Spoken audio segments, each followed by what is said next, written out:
Hello and welcome to the dungeon. I'm your host Rob. In today's video we're going to be looking at the Druid, and more specifically the Circle of the Land Druid. Now if you're like me and you can never remember which is which, Circle of the Land are the ones who do most of the casting and not as much shape changing, as opposed to the Circle of the Moon, which is more shape changing and less casting. And if you're also like me and you remember Druids from old school D&D, you probably groan a little and maybe even cringe every time somebody at your table says they want to play a Druid. This is because back in the day, Druids could only get to 14th level, Druids could only be human, Druids had to be true neutral, and Druids couldn't use half their spells at any given time, it seemed. You either had to use it at night only, or this spell could only be used in the day only, or it could be used outdoors only, which wasn't great when you were in a dungeon. Druids had a lot of problems back then, and this was on top of the fact that we all kind of knew they were just a poor man's cleric. There wasn't really much to offer the Druid class. However, I'm pleased to say that in 5th edition, that's not really the case anymore. Druids can be any alignment, just like everyone else. They can get to 20th level, just like everyone else. Druids can be any race, just like everyone else. And they actually have a pretty strong spell list these days.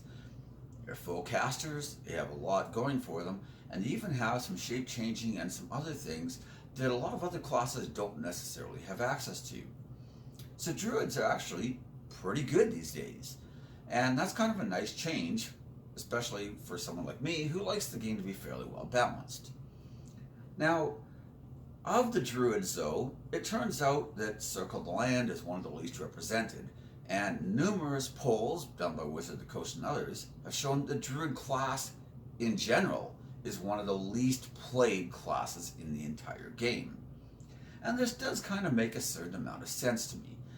I mean, there's a lot of other pure casters you can choose from, so why choose a Circle of the Land Druid? And if you are going to play a Druid, the one thing that really sets you apart are the wild shapes. So why not just go all in and be a Circle of the Moon and really just take the wild shaping to that next level?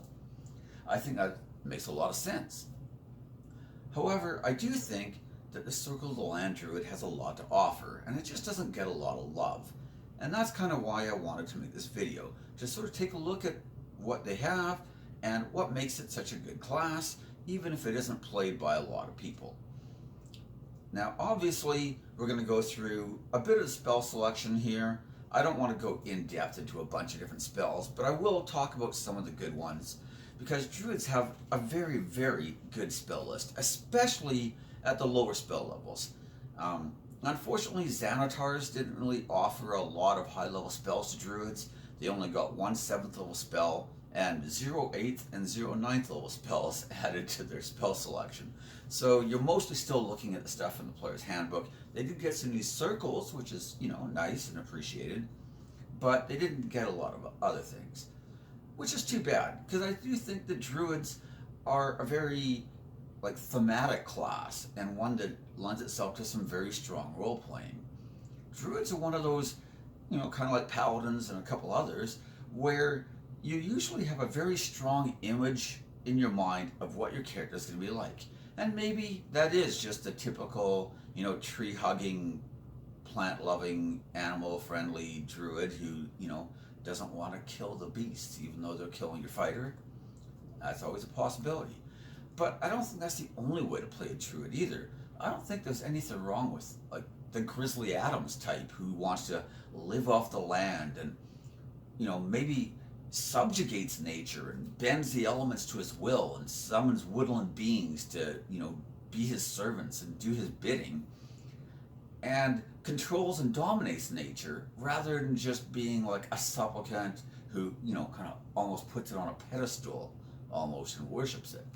And I think that could be a very interesting character to play too. The fact is that Druid just has a lot going for it thematically, and it would be nice to see more people use it.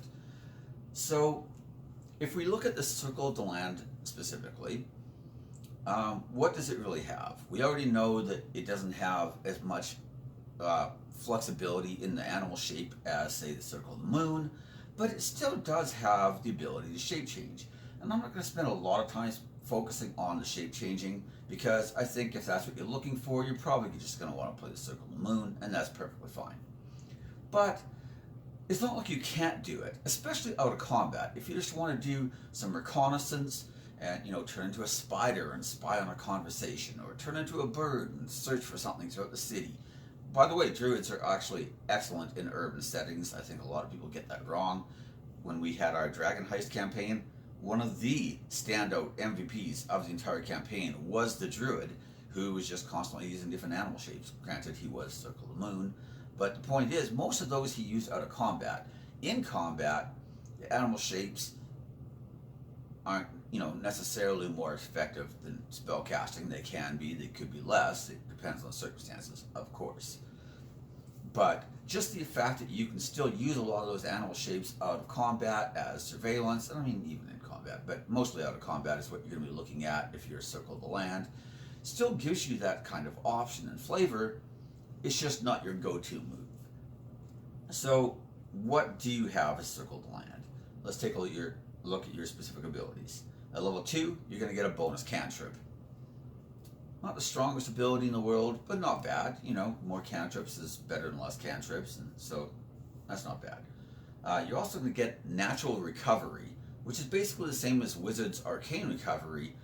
Basically, you can get half your Druid levels rounded up in spell slots back on a short rest. So, for example, if you were a 9th level Druid, then you're going to be able to get a 5th level spell slot. Oh, by the way, the ability does max out at 5th level, just like Wizard 1 does. So you could get a 5th level spell slot, or any slots combining to make 5th level. So you could get a 4th and a 1st, or a 3rd and a 2nd, or, 1 2nd and a bunch of 1sts. Whatever, it's going to add up to half your Druid level rounded up on a short rest. And I think that's a very strong ability. It keeps you on par with Wizards and some of the others for their spell recovery, and just allows you to get more spells out. Now, at 3rd, 5th, 7th, and 9th, you're going to get circle spells. And this is one thing that really sets the Druid Circle of the Land apart, is that kind of like Cleric Domains, you're going to get to choose an environment, and you will get extra spells added to your Druid spell list, essentially, based on that environment. And they're going to count as being always prepared. They still use a spell slot, of course, but some of them aren't Druid spells, some are, and that's fine. Like Wall of Stone is one of the ones that appears on several lists, and that's a Druid spell, but that just means you can go deeper into your Druid spell list and choose some other ones. But, for example, Coastal gives you access to things at 3rd level. Coast gives you Mirror Image and Misty Step. Both excellent spells. Mirror Image is one of the best defensive spells around, and Misty Step is very useful for doing quick movement. Desert will give you like Blur, Silence. You can get access to things like Call Lightning, which you already have if you're Forest, but you can just have it on your Always Prepared list, which is pretty nice. Like I said, Mountain gives you things like Stone Shape, Pass Wall, and Wall of Stone. All excellent spells. So I don't want to go into tons of detail because we could just spend 20 minutes just talking about this, and I think that'll get very boring. But just take a look at the spell list for each one. Basically think of it as like a Cleric Domain in a sense, except you still have all your Druid spells for anywhere else you wear too. So choose one that you like, or if you want to metagame a little and your DM's okay with it, choose one that you know is going to be good for the environment. Maybe you're going to be exploring the jungles of Cholt, in which case you'll want, take something like that's going to be good for that. Maybe you're going to be in the Underdark because you're going to be playing Out of the Abyss, in which case take that as your terrain. Or maybe it's going to be like an Arctic campaign. Take something like that. Maybe you're doing Ghost of Saltmarsh and you'll want Coastal. Whatever it is, choose something that you think is going to be fitting for the environment, and just, reap the rewards of it. Now, at level 6, you're going to get an ability called Landstride. I actually consider this ability to be fairly weak overall. It's not worthless, though. Basically, at level 6, you can ignore difficult terrain that's caused by non-magical effects. So just difficult terrain, you don't have to worry about it. Very nice. The other parts, though, are that you can pass through non-magical plants without being slowed by them and without taking damage from them if they have thorns, spines, or similar hazards. that's extremely circumstantial, and the damage could probably be healed on a short rest or something afterwards anyways. So I don't really consider that to be particularly useful. You also get advantage on saving throws against plants that are non-magic or that are magically created or are manipulated to impede movement, such as those created by an entangle spell. Again, this isn't particularly great, I wouldn't say. Very circumstantial. Really, this ability is like a 4 out of 10 only because ignoring difficult terrain is actually pretty good. If it wasn't for that part, then the rest of this ability would be like a 1 or a 2 out of 10. It would be pretty garbage. But ignoring difficult terrain from non-magical effects is pretty handy, so that's what kind of saves that ability. At level 10, you get Nature's Ward. This one's kind of interesting. You can't be charmed or frightened by elementals or fae. Again, fairly circumstantial, but at least charmed and frightened are both very powerful effects, and it's best not to be affected by them. Granted, you do probably have a pretty strong wisdom save, so you might be okay, but just the fact that you're immune to them is much better. You're also, though, immune to poison and disease, and that is a pretty good ability because by level 10, you'll tend to fight a lot of things that deal either poison or disease damage, and the poison condition is pretty awful, having disadvantage on all your attack rolls. So I think that like the immune to charm and frighten condition isn't bad, but combined with the immunity to poison and disease, this becomes a very strong ability. At level 14, you get Nature's Sanctuary.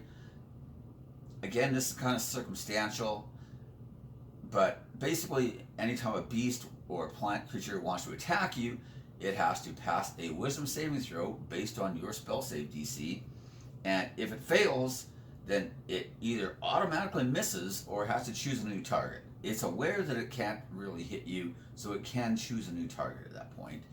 But that's pretty handy, especially if you want to be the, like, you know, hippie loving, like, don't hurt the trees, man. Then, you know, the trees not hurting you makes that a lot more, you know, advantageous if you try not to hurt them too. So, again, it's an ability that's kind of circumstantial, and by the time you're 14th level, most of the beasts you fight won't really be that threatening to you, to be honest.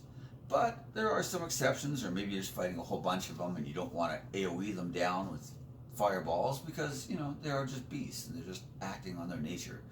So, not a great ability, but not bad, and kind of in line with a lot of other classes.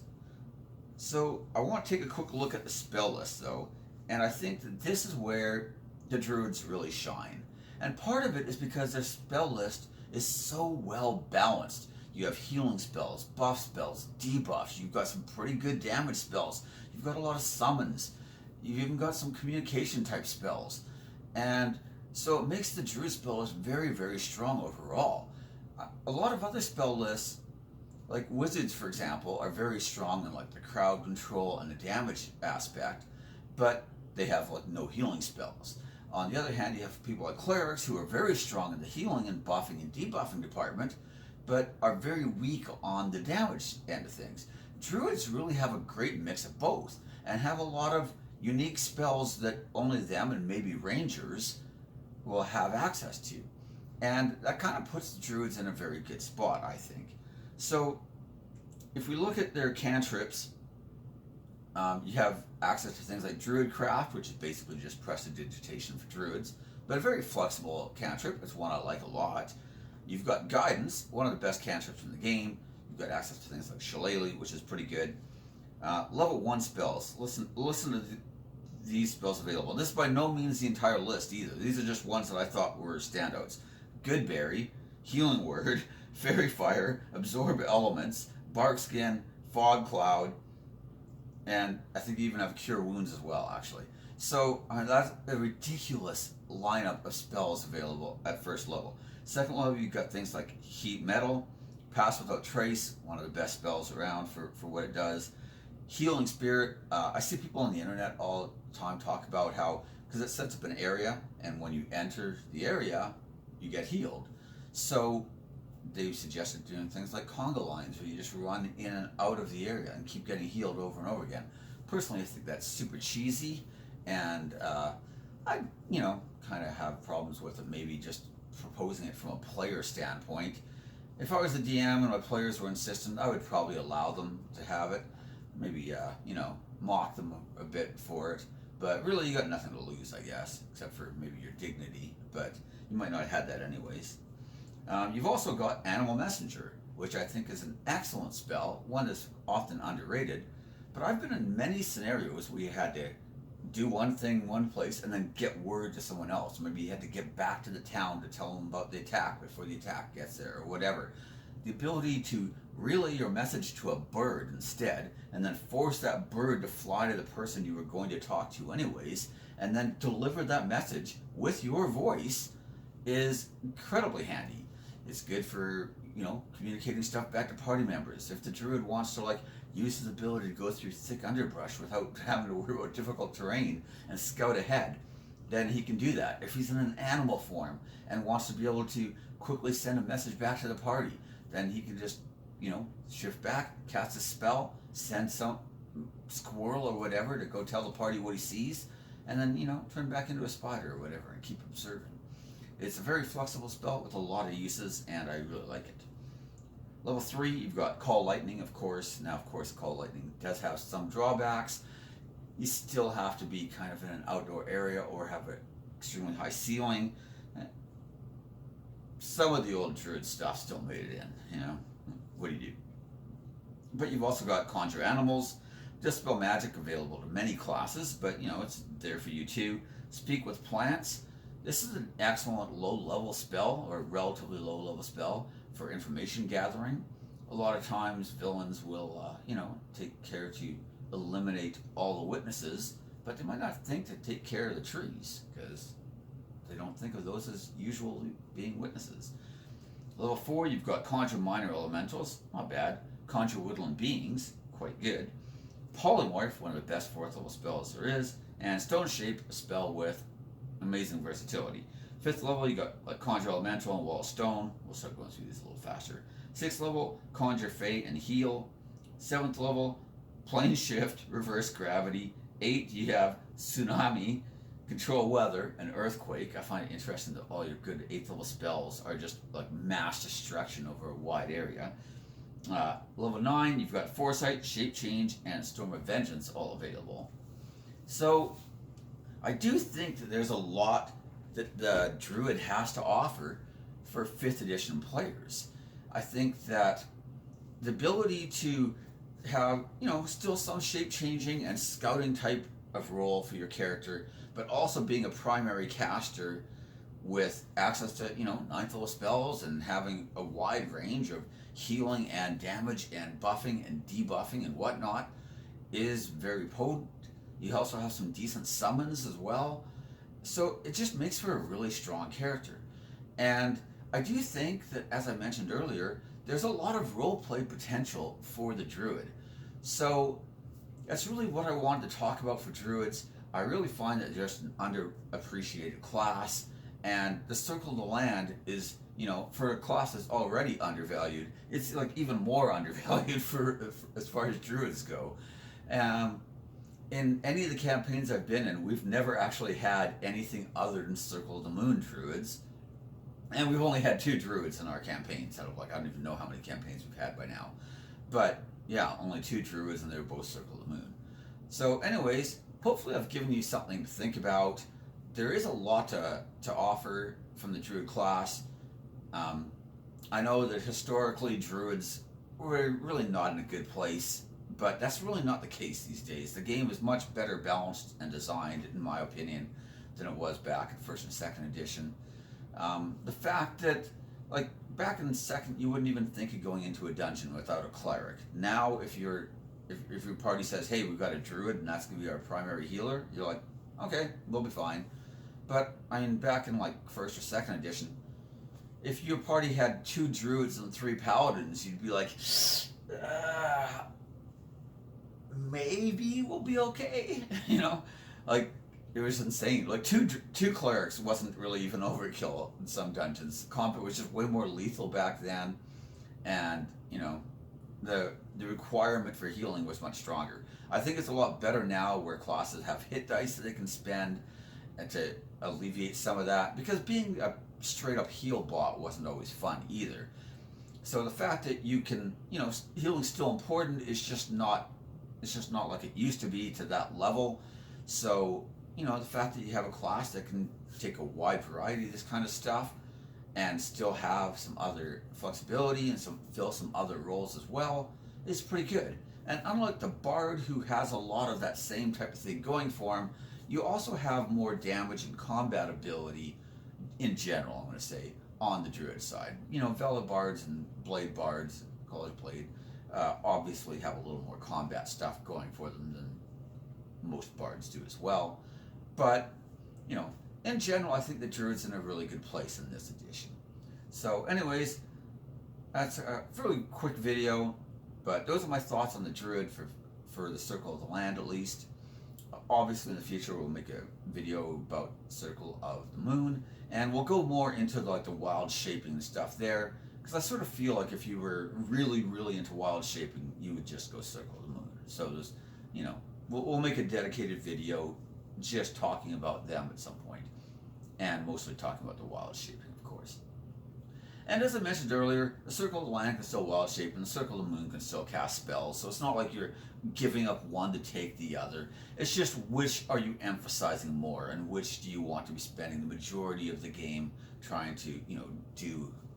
So I think that Circle of the Land, you're probably going to be spending most of your time casting spells, and that's perfectly fine. So anyways, those are my thoughts on the Druid. If you have any comments or suggestions, please leave them in the comments section, and feel free to hit the notification and all that kind of stuff, ring the bell and click subscribe and like and everything else. And thank you for watching. I'll see you next time.